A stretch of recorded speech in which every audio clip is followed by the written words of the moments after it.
D'après les chiffres dernièrement sortis, effectivement, il y a plus de jeunes qui travaillent.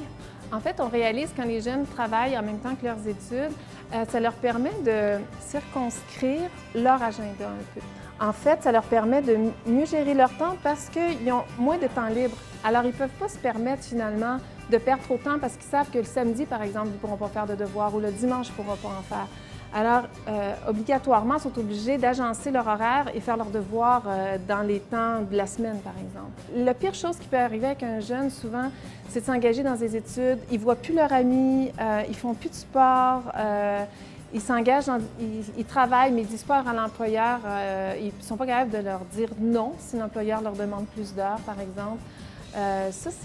Ça aide pas le jeune, là. Il s'isole, puis c'est pas facile pour lui. Je te dirais que ces jeunes-là viennent souvent nous voir et ils viennent quand dire, bien, à quoi ça sert d'étudier? Mes objectifs sont plus clairs. Ils se posent beaucoup de questions, ils se remettent en question, autant leurs relations personnelles, autant que l'école, que le travail.